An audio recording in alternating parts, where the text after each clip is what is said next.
That was So, great, you too. It was really, really fun to listen. Thanks, Denise. she's a wonder, isn't she? She is a wonder.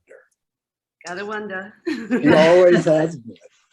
Well, both of you. I saw Denise the first time from a distance at an AWP. I was maybe about 26 or 7. I was just in awe of her, watching her walk around. She seemed even then so confident and sure of herself, and not in a bad way. No, not in a bad way. She just seemed like someone you wanted to know. So nice.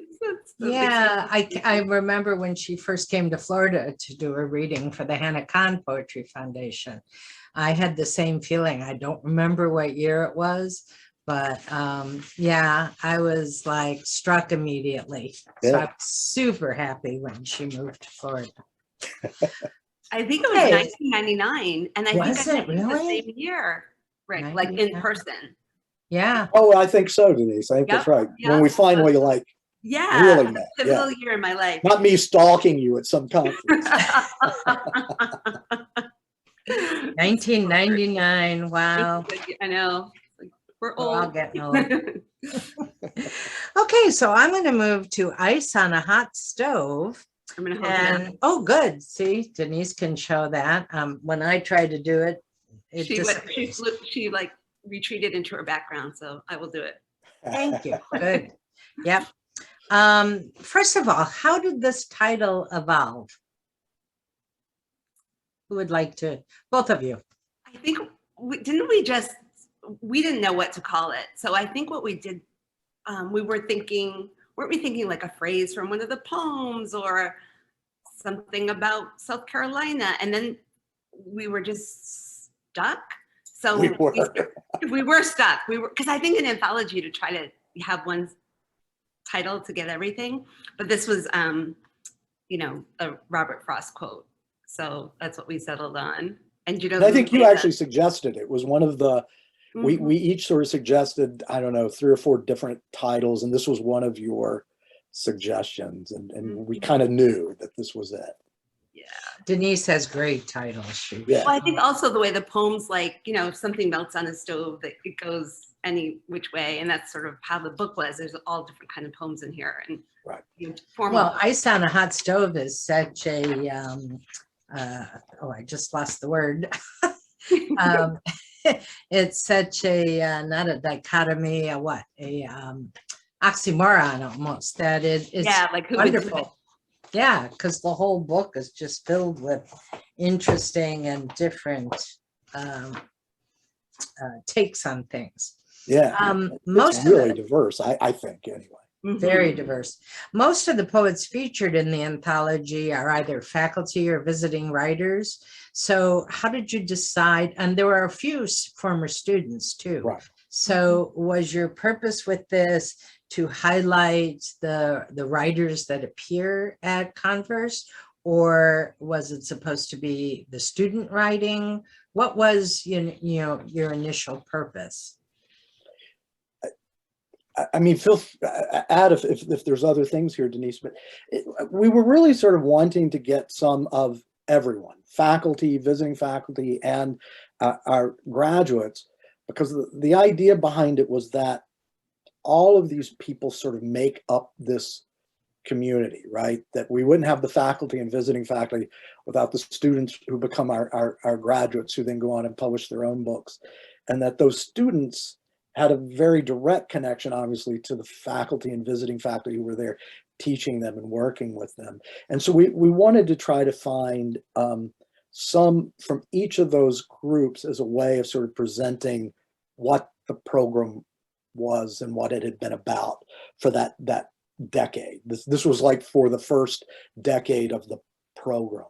And so, yeah, so we were sort of after that. Let's have some from each of those 3 groups as a way of defining what this program has been in its very first decade. I think it's a great idea to highlight for future students who the faculty are and what they do to help them decide if this program is right for them, because you do want to work with people you admire. Mhm. And so that was a very good idea. I was wondering if you had any pushback or fallout over appearing yourselves as editors in the book. I don't know, did we? No, I don't I remember mean, it. I think didn't the publishers want us to? Because I do think we had that like, but we're editing it. So Right. I picked the poems I wanted Rick to put in. I mean, and Rick picked my poems, so it wasn't like, Right. we did that. But yeah, I think in many ways, we didn't reject anybody, including ourselves. So what we did was all the alum we solicited. So it wasn't like we picked our favorite alum. We picked the alums who had a book. So they had to have had a book. So that's how we narrowed it down. Right. So I was it going to wasn't, and it wasn't so, and I think it was Rick's idea, which is really great how he runs the program too, not to have it be like hierarchical or in sections. It's like everyone's influencing each other, which I thought was kind of cool. Yeah, that's really evident in the book. Denise, would you like to read your favorite poem in the book?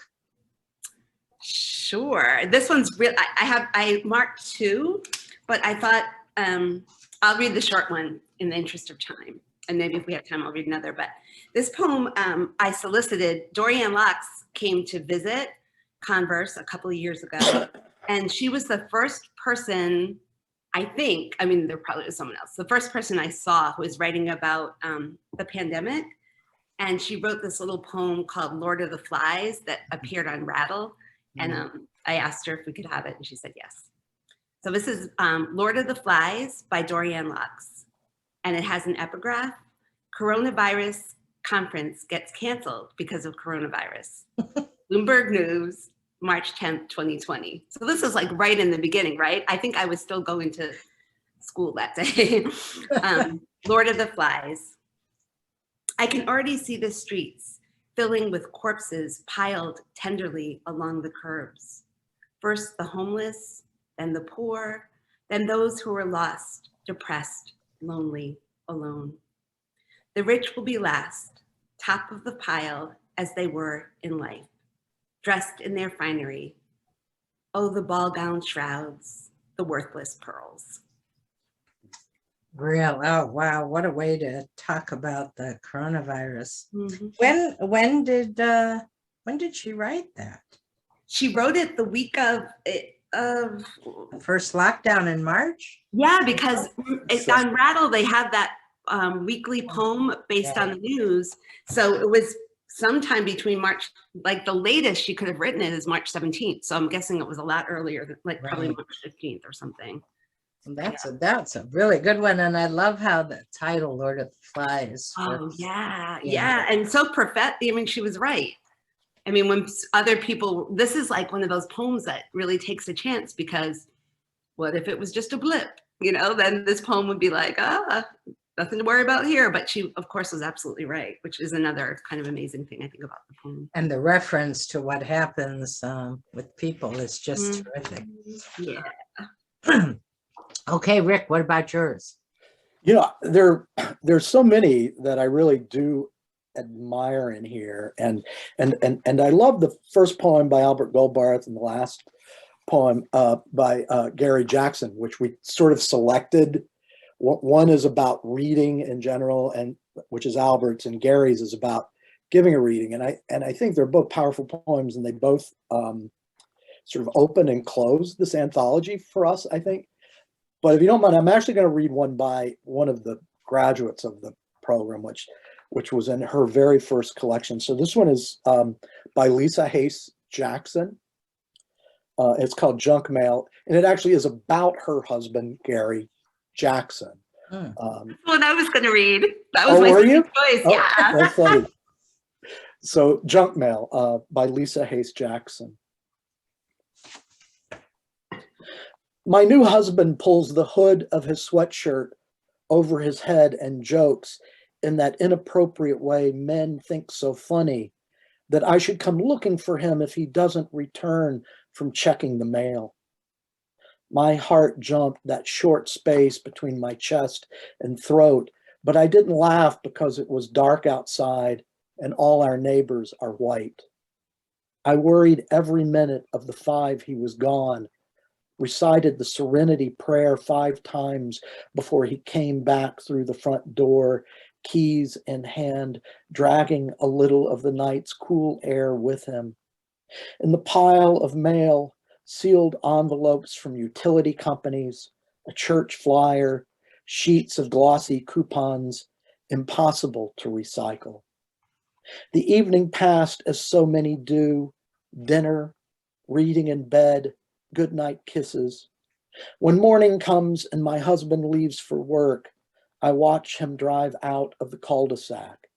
The sound of the engine fades into sunrise as I go to the closet where he hangs the clothes he doesn't fold, pull down every single hoodie he owns, even the Adidas we bought in Korea, and shred them all to unwearable strips. Oh my God, that is, I didn't get to that one. I only just received the book a few days ago. That's amazing. What a perspective. Yeah, it really was. And if I remember correctly, Denise, she actually wrote that while she was still in the program as a student. Wow. Do I remember that? I think so. You worked with her, I think, her last semester, I right? think it may have been in her thesis. I think you're right. Yeah, it's just brilliant. It is brilliant. And it's so topical and so, I mean, it says what so many people are afraid to say and don't say. And I'm so glad you chose that poem. Now I'm going to ask you to read one of your poems in each one. Denise, you want to go first? Sure.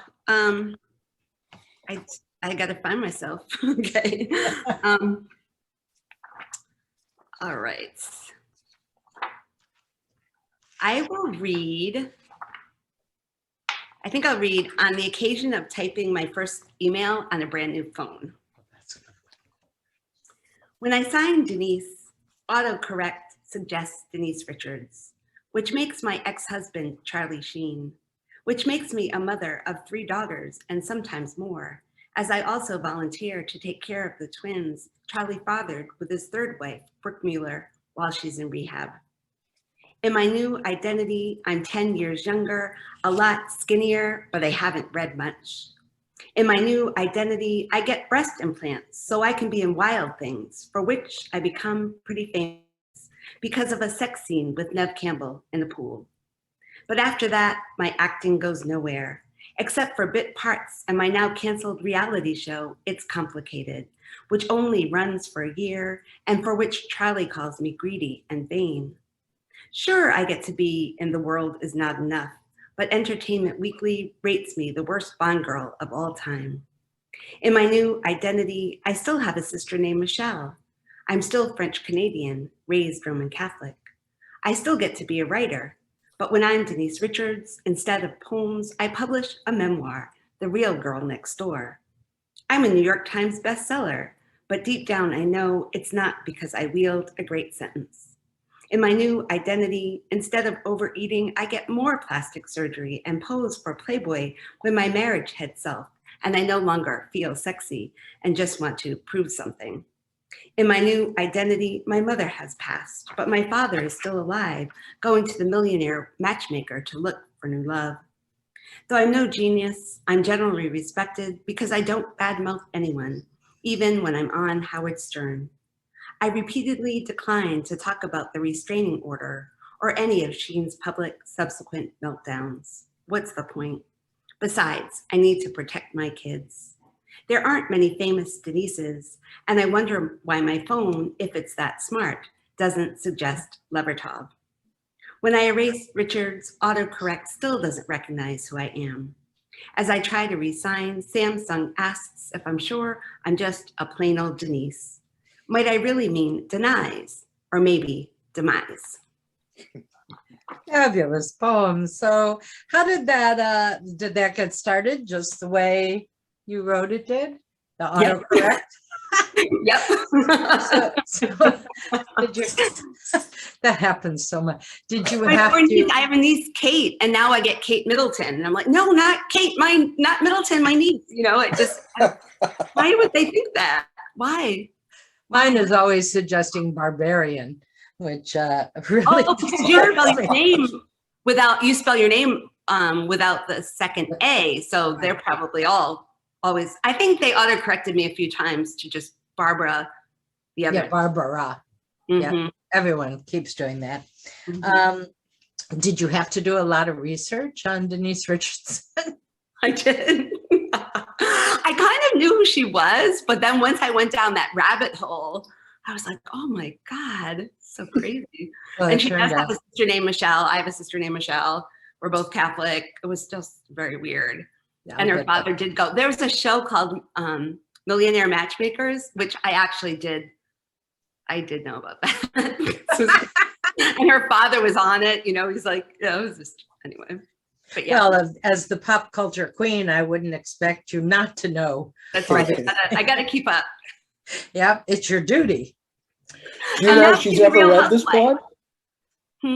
Denise, do you know if she's ever read this poem? Denise Richards? I don't think so. Does she sound like you should send it to her agent? I probably should try to get it to her. That would be kind of hilarious. We could do a joint reading and she could read from her memoir. I wish I'd read this before writing my imaginary interview of Denise Duhamel, which I don't think I've sent you yet. No, I want to. No, I don't think I did. I'm not quite sure where it's at. So, okay. But this I may have to add this. Rick, how about you? Favorite one of your own from this book? Sure. Let me read one of the older ones rather than one of the newer ones, since there are a couple of newer ones from the most recent collection that are in here. But let me read one from like 20 some years ago. Oh, it's a poem called Why I Believe in Angels. And there is a term in here. I'm not sure I even fully remember what the term means now. It's morphogenetic fields. And the poem sort of came into existence because I was talking about language with this guy over beer one night, and he was trying to tell me that certain words just didn't work in poems, and I told him that was BS, that I didn't agree with that, and so he had suggested this word as one that just wouldn't work in a poem, and so I took that as a challenge, and then a couple of years later wrote a poem with this word in it. So anyway, Why I Believe in Angels. Because I've seen their musculature joined hip to hip in parked cars, their bones under the glisten of skin twisting into flight. Because I've seen them rock through one another in that oldest of nights and that moonless hour of clarity when the field mouse briefly turns its head from danger and only a wing beat marks its passing. Because I've heard them speak in tongues in late night bars as their bodies writhed and the stages strobed light. Because I've seen their breasts encircled in the incense of cigarette, and I've held their hearts beating planchet and deciphered scribbled prophecies on back alley walls and discovered their words, like ours, are mere ticks on a clock. Because I believe the quark and lepton that leap from lovers' mouths were once part of a rotting branch on Centauri Prime, and because I wake at night full of a past compressed beside me, the voices of friends whose wives left or husbands cheated, who faced with such truths are certain they didn't know. I stood there, they confess, though someone else possessed my body. Then all I can imagine are the unpaid bills a life accumulates, the voracious guilts and minor misdemeanors, the interpenetration of morphogenetic fields that allows the rat in Seattle to convey the way through the maze to a rat in Boston, to the rat inside my head. And because I can't ignore these signs, because I can't ignore, I find, without looking or understanding, my wife's hands or my son's hands crossed upon my chest, and there, like two wings, they've ended their journey. So good. Wow, So good. fantastic poem. Yeah, I see that. Well, there's a couple words in here that, you know, you wouldn't expect to find in a poem. I have to confess, I don't know what planchette is. It's a word for like the sort of device that you would use. Oh, what's the spirit game? I've forgotten the game now. When you like try to talk to someone from the other The side. Ouija Like- board. Ouija board? Yeah, You it's know sort of that like thing that you it's go sort of like a Ouija board. Yeah. It's a thing that you hold down, right? Yeah. Oh, that. Okay. Yeah, I know what that is. Oh, wow. That is this. So how did you, this is an amazing poem. So you're, how did you come to this poem? You know, it was several things. Like I said, I mean, part of it was wanting to try to find a way to use some of that language.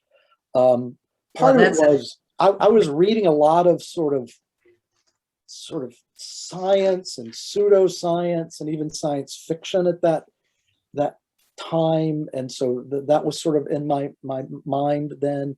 But then also, it seems strange to say, but you know, this was that time 23, 24, 25 years ago, and I remember now, but there were like those little cuddly angels everywhere. Like you could walk into a convenience store and they were selling those little dolls, right? And I just hated those things. And I thought that is not the kind of angel I can think of. That's not what comes to mind. And so I kind of wanted to write a poem that fit what I thought of when I thought about angels or the angelic or what that meant to me. So Have you watched that Netflix series Lucifer?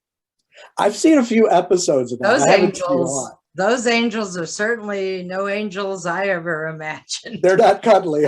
No, not cuddly at all. And also that program Good Omens, I think it was Oh, I called. haven't seen that one, no. It's really funny. And those angels aren't angels you would imagine either. So yeah, I really appreciate that.